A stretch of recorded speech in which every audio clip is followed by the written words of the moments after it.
Peace and love, strength and honor. Samir Seif, Ontario Top Team. Pow! Quick response to the many questions of why I do Wing Chun. And I do Wing Chun because I love Wing Chun. I do Wing Chun because after having done years of every other conceivable martial arts, I still don't find any art that comes close to the ability of Wing Chun to deal with this right here. Just how I'm talking with you. I'm sitting in a chair, I'm standing, my hands are in what I call the prayer position, and my hands are moving like this, and boom, I can do some slappy hands. It looks like patty cakes. But this is what I will say about Wing Chun. The Wing Chun is an art within an art, and anyone that still stands and looks you in the eye and says Wing Chun is the be all is not with it. So like Joe Rogan says, Kung Fu is bullshit. And yeah, I practice Wing Chun. I practice it every day. I do my forms, but I'm also a black belt in Brazilian Jiu-Jitsu. I'm also a successful Muay Thai crew coach, former fighter. I mean, I've got the background of other combat arts to back up my fighting skills, and have successful students that have won competitions and stuff in Muay Thai and Jiu-Jitsu. So, I can't be that full of shit, right? But Wing Chun helps me in my close quarter jobs that I do, close quarter combat jobs, close protection is what I meant. Sorry, close protection jobs, bodyguard work, security work. I'm a security manager. Every weekend I'm in conversation mode, and people don't even know. So like Matt Thornton says, we don't necessarily need a name or a system for a slap or a pull or a push or a parry or whatever. I happen to continue to use the names from the Wing Chun system, Lap Sao and Pak Sao and Gum Sao, and I enjoy the forms for the sake of the forms. They make me feel good. They help me circulate oxygen in blood. Kind of a form of meditation. They're an encyclopedia of movements that I can keep referring to. Does it help me in a cage fight? No, I'd be the first one to tell you that. And I think the Wing Chun people that insist that their system is too deadly to be in the ring are deluded and retarded, actually. I don't know if that was politically incorrect. I didn't mean like retarded as in mentally challenged. I meant retarded as in like, you know what I mean. Anyways, Wing Chun to me is a system that should be used by people once they have other systems under the belt. Believe it or not, they'll appreciate it more. I did it backwards. I started in '93 and worked my way through the years, learning other systems, and that's what actually made my Wing Chun on turbo. But yeah, like if once you've done the Brazilian Jiu-Jitsu and the Muay Thai and the boxing and the wrestling, and you've got a couple years under your belt, and you're fairly successful and you can take care of business, and you have come to the three results, and this is my personal belief. This is what I teach in what I call Seif Jiu-Jitsu, which is all paths have to lead to these three things. You knock them out, you knock them down, or you submit them mentally or physically. That's it. Those are your three results. And if you're not getting those three results, go learn something else. If you want to call it combative or combat or fighting or sport fighting or whatever, if you're not getting those results, I don't want to train it. I don't want to know about it. I'm not going to call it combat. I'm not going to use the word combatives or combat. I'm going to say probably art. You're doing some sort of art for fitness and recreation. 90% of the Wing Chun I see on YouTube, I would classify as for fitness and recreation, and it's not combative in the least. I mean, those people practicing it are probably taught that it's combative, but they're delusional. I won't use that other word. I use the R word. They haven't been in enough scraps to know that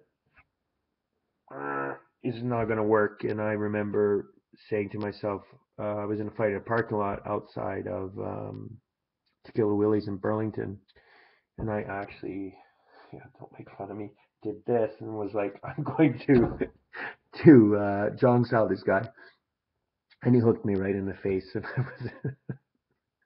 I know, we all got to live and learn, right? So he smashed me. I fell. I got up, I grabbed onto him, like for dear life, Gracie style, hooked his leg. He fell. I got on top of him. He got to all fours. I climbed to his back and I put on the old sleeper, and he went to sleep. And that's the end of my story. I still got punched in the face. I was really embarrassed, and I think he cracked it up here, and I had a bloody nose and I looked stupid.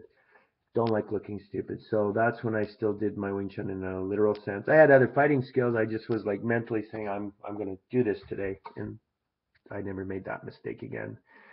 So I think once you have a good base in every other martial art, combative martial arts, and you want to make your Wing Chun more combative, then you train it. And I'm training black belt of mine right now in the higher forms of Wing Chun. I mean, this guy is a cop. He gets to see real stuff all the time, and he loves it.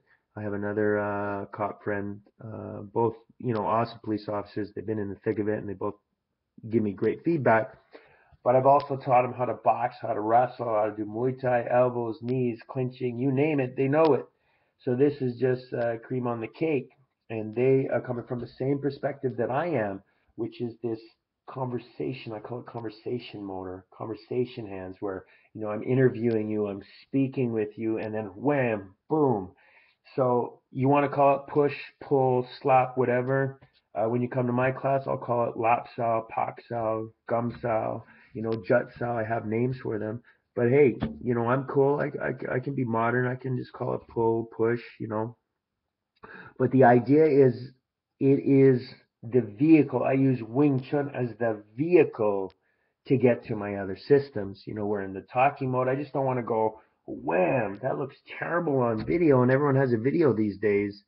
But when you see me, I'm just having a conversation, and then something happens, and I have to ward your attack. And then if I happen to come up in a punch grab, it's how I was defending myself. But my hands are always like this. That's what Wing Chun gives me.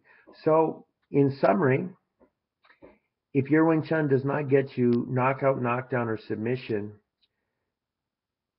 I'd stop training it. If you have no ground fighting in your Wing Chun, no wrestling, no takedowns, and I mean not the crap ones that you taught yourself, but I mean real school ones, I'd stop training your Wing Chun. Or I'd make sure to learn those other arts and put your Wing Chun in perspective. And I would tell all the people that do Wing Chun, stop hating each other. Stop feeding the fire for Joe Rogan. Joe Rogan is right. You go, you guys look retarded. Oh, I said that word again. Damn it. You guys don't look right because you can't fight. You can't fight in a cage. You say stupid things like, my art's too deadly, so we can't bring it to the cage. Bullshit. So stop embarrassing us and stop making Joe Rogan right about how much Wing Chun sucks. Learn the other arts, and then you can make your Wing Chun shine in the right place as a vehicle to getting you to those other ranges that you need. That's all.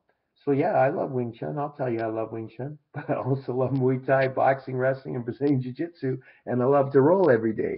Not roll as in cheese out roll, but I like to roll on the mat. So if you want to call me like a Wing Chun hybrid or not a true Wing Chun practitioner, you go right ahead. But I know that my Wing Chun is pow. You know what I'm saying? Peace and love, strength and honor. This is Subscribers Corner, episode 6. Hope you enjoy. Peace and love, strength and honor. Samir Seif, Ontario Top Team. Pow!